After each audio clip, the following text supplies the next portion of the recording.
Hello, good evening and welcome to my humble model railway, Bedstead Junction. Now tonight we'll be looking at a locomotive which I've been busy repairing. Now time's getting quite late, it's almost midnight, the 26th going over to the 27th of April 2024, and I've been repairing an Adams Radial tank. Now I didn't actually film the repair simply because it did involve some soldering, and I'm not very experienced with soldering in spite of the length of time I've been on this planet, and it is really kind of almost like new ground to me, and certainly actually soldering to a motor, and that's what I had to do, was replace a motor. Now we'll be going on to this in just a moment. Now the motor which fits the Hornby Adams Radial tank is called an X7000 motor, and it costs about £30 including postage. But from my point of view, it was worth it to get this locomotive running a lot better again. It's been running in and it's improving all the time since I fitted the new motor, and I managed to succeed in doing that without poking the soldering iron through the plastic back of the motor and stuff like that, and the results turned out reasonably well in the end. Now I don't know if I can get focused on this, but this is the X7000 motor there, and those are the terminals in the end that I had to actually wire up to, solder on. This is the old motor, of course, and on here, if you want to know which way up the motor goes, there is a plus sign. There's a pardon me, there's a plus sign on the back, if you can see it there, and that will tell you which way up the motor's supposed to go. The plus goes towards the top, and that's the red wire connects up to that, the black wire connects up to the bottom. Okay, and I say quite pleased with the results, and it'll give me a chance to talk about part of the Southern Railway again, and it's the line which ran from Axminster to Lyme Regis, the Lyme Regis Branch, closed in I think in about 1965 unfortunately, and it would have been one of the destinations for the famous Atlantic Coast Express. Now then, without any further ado, let's get on to the locomotive in question and let's put her through her paces. Right, so that's the lovely Adams Radial tank. We can see there in the foreground, complete with two olive green Southern Railway coaches, which I think would be quite appropriate for that particular train. Now behind it is an Ivatt class 262 tank engine, which has got relevance to this particular railway, and we'll come to that in due course. Now first things first, what we're going to do is we're going to see what this locomotive is like, and I'll explain to you why I decided to change the motor. Then we just get down to the end and we'll get the points ready for action. Now bear in mind, this locomotive literally stopped running at any sort of slow speeds. I just banged the chair into the radiator, I don't know if you heard that. Okay, it's all live stuff of course. Now let's take a look. Okay, so let's go into reverse. Now I assure you, this locomotive would not have run at these speeds with the old motor in it. Just see if you can go over those points. Should have no problems whatsoever. Now one thing I will point out to you is, this is I think it's a 442 locomotive. No sign of any slipping. Okay, no sign of any slipping whatsoever on this particular one. And there's a reason for that, in that the body is a die cast. And this Adams Radial Tank literally weighs a ton.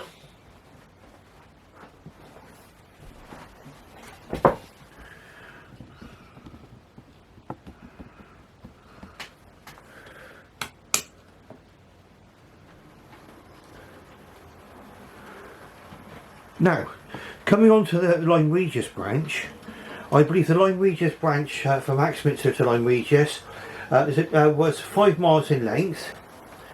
Okay, so it literally went from Devon into Dorset. It opened in 1903, and after trying various locomotives, I believe that these the Adams Radial tanks were moved on to the line in about 1913, where they continue to give good service. I think they had 2 on the branch, and then finally 3,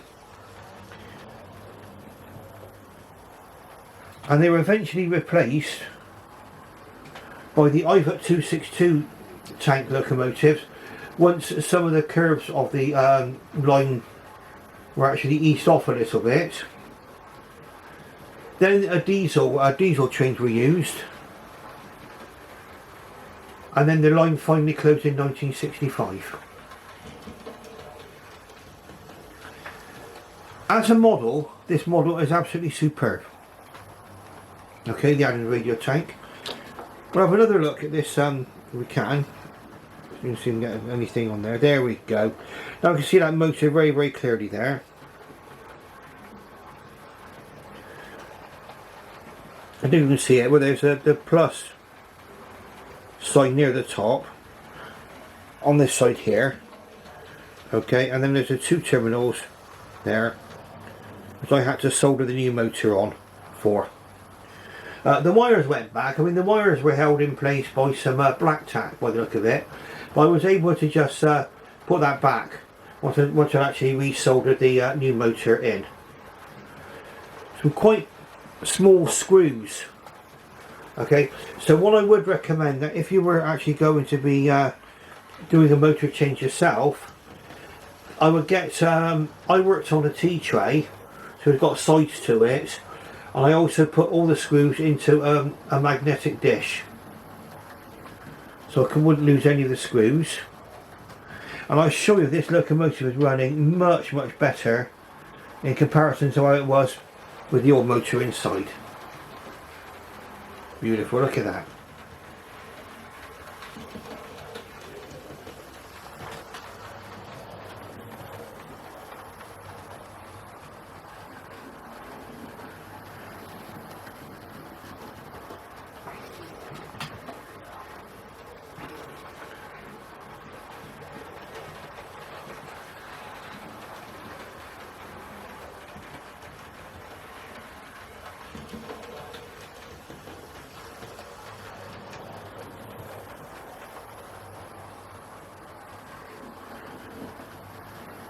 So the Lyme Regis Branch line was a railway branch line connecting the seaside town of Lyme Regis with the main line railway network at Axminster, running through picturesque rural countryside on the Dorset-Devon border. Opened in 1903, penetrating difficult topography, the line was very steeply graded and sharply curved. On summer weekends, high passenger levels were carried, with 2 carriages from London on many services. The line was of great interest to many railway enthusiasts in later years due to 3 LSWR 415 class tank engines in use there. These units survived long after the rest were replaced on the London suburbs. With the decline in usage of rural lines, the branch closed in 1965. Now, one of the reasons why a lot of branch lines suffered in the 1960s can be attributed to the arrival of affordable cars in the late 1950s and the early 1960s. The Morris Minor was in production. The Mini went into production in 1959. The Cortina went into production, I believe, in the early 1960s. Amongst many other cars available to the public and I think probably as a result of that many people took the car, which is a shame really, because these branch lines I think would have been perfect nowadays for day trips. And of course now there's a lot of interest on the preserve lines, and if anybody tells me that the hobby of railways is dying, they've only had to have gone onto the Avon Valley Railway, where I went to quite recently, and there were a number of enthusiastic children running up and down the platforms looking at the steam engine.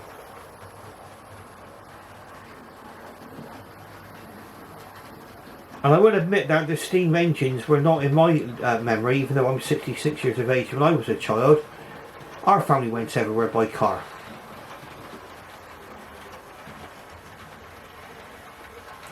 But here we can imagine maybe in the busier days, maybe this locomotive and two carriages have met up with one of the busy Atlantic Coast Express trains, and now it's on its way down towards the lovely coastal town of Lyme Regis. Now, certain tips I would say, I would not attempt repairing this locomotive without having a service sheet, and I'll tell you the reason why, and I'll impart the knowledge to you now. Some of you might think, well, how is this relevant? Well, it is important. It's how the body is actually held on. It's held on with 3 screws, okay, and there are 2, see there are 2 underneath in figure 6, but in figure 7 there's one which is right down inside the chimney. That's quite a tall chimney, and you're going to need quite a thin, long Phillips screwdriver to fit down in there to remove that. So some of you who maybe don't have the service sheet, you might be caught out by that screw that's in the chimney. Also, I would say, I mean, I've practiced on wiring before, and I repaired a county class locomotive where I was just joining 2 wires together, and that was a little bit less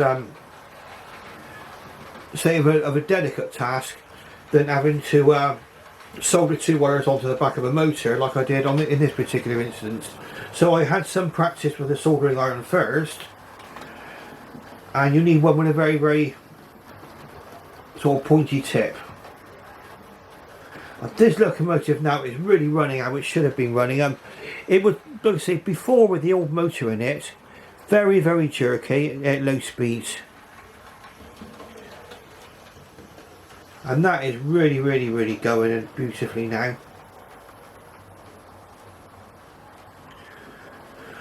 We're going to run this locomotive in because I'm going to be showing you one of the locomotives that typically went off the Lyme Regis branch, and in fact they did appear on both Great Western branches and Southern branches, as it would appear.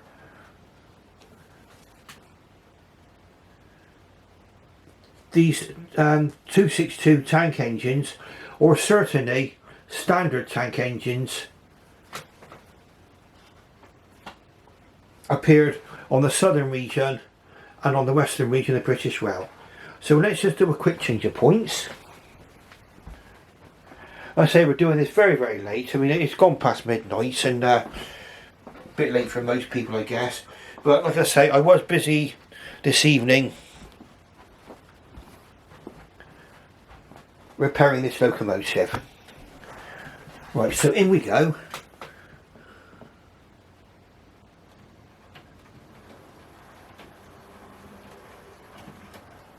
Over those points beautifully, and into that station. Let's watch her go to the station.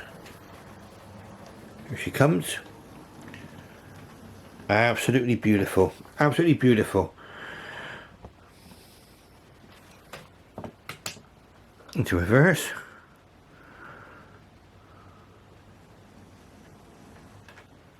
And forwards. Definitely wouldn't have done this. It's still a little bit catchy. It's low speeds going forwards, but it is improving all the time as the motor's running in. That's where the worm drive here, I don't know if you can see that there, that's where the worm drive is actually meshing with the cogs now a lot better. That's why these locomotives do need running in if you've replaced something as drastic as a motor. And then we're going to be running this one. Now, the 262T was used for a couple of years towards the end of the branch line before diesels were used. It was locomotives like these.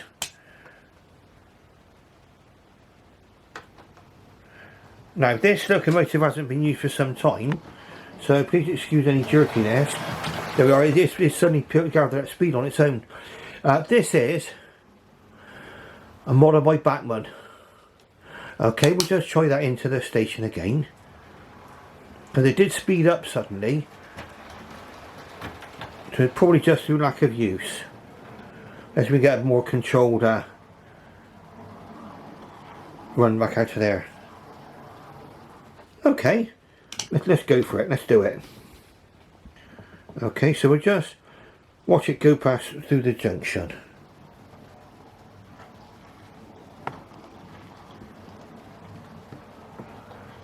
There we are, that's more like it. Now, I bought this locomotive probably about the late 1990s, I guess. And it's a Bachmann split chassis locomotive. Now, I've talked about split chassis locomotives before, and I might do a video on the anatomy of one. I'll take one completely to bits so you can see what's in there. One of the advantages, well, everything's got advantages and disadvantages. These people have said that the axles can be weak on these, but you can buy replacements. And I've been driving and been using split chassis locomotives, some of which are 40 years old, and I believe that some of them are still running on their original axles. So it's a little bit unfair sometimes to compare some of these older locomotives with more modern offerings, simply because you're talking about a locomotive here. Well, certainly this one's around about 30 years old now, I'd say, and it still runs like a dream. This is one of the locomotives I had stored in the attic.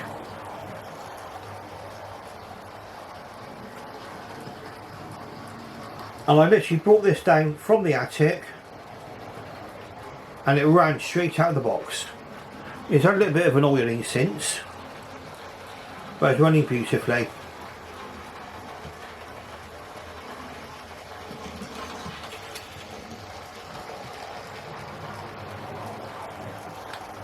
Very, very nice locomotive here.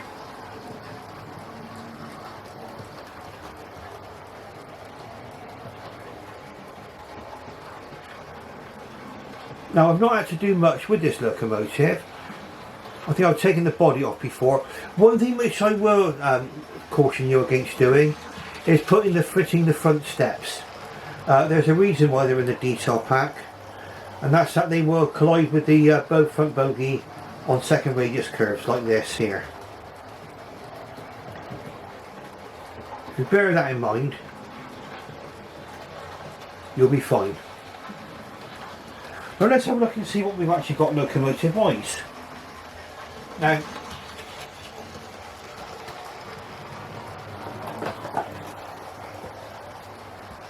just need so bear with me just a few moments.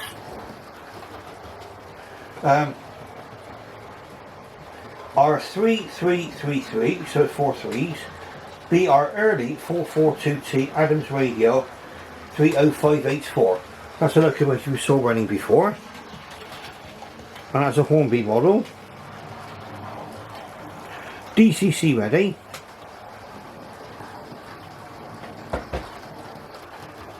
And we've got Bachmann 31452B Ivatt Tank BR Late Crest. Which I believe this one is not DCC ready. Split chassis locomotives can be converted to DCC, but obviously requires a certain amount of skills to do that. But I've seen certainly I've seen certain YouTube channels where that's actually been done.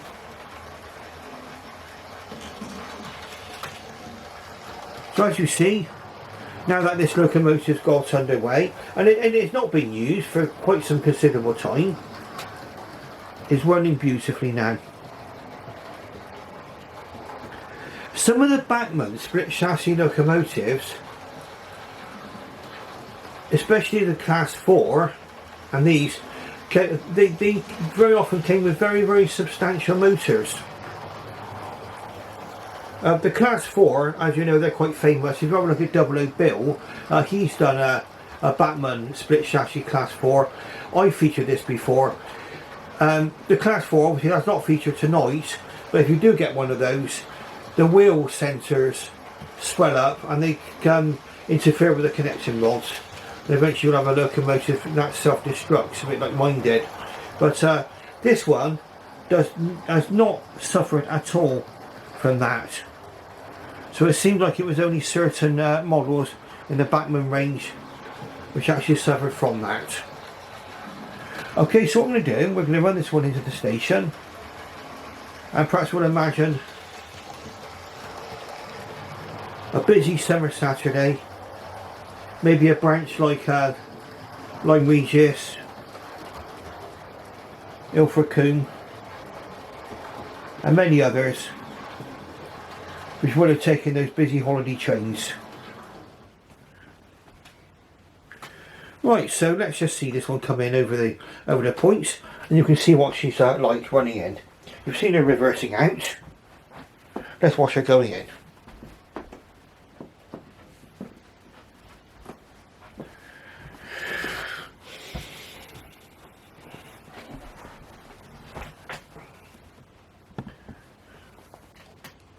Waiting for the signal, and there we go. Away we go. Now bear in mind, this one I believe was only picking up on the axles of the 6 driving wheels, and actually took the curve very well. That was me with the sudden stop, was my fault. There you go, let's just try it. There we go. She runs very smoothly, this one. Right, so we can see the two locomotives together now, and you can see locomotives that typically would have been on the Lyme Regis Branch. So we've got the beautiful Hornby Adams Radial Tank, and in my view, the very lovely, beautiful Ivatt 262 tank engine. Okay, so if you like what you see, please press that like button and subscribe. Thank you very and ring that bell as well, so you can be made aware of new videos of mine. And I'll thank you very much for watching. And for those of you who watch it into the wee small hours, where I'll be making this video now, editing it. It's 20 past 12 now, on the morning of the 27th of April 2024. I'd say the reason why I've done this one so late is because I did replace the motor on the wonderful Adams Radial Tank. Okay, so on that note, I should bid you farewell and good night.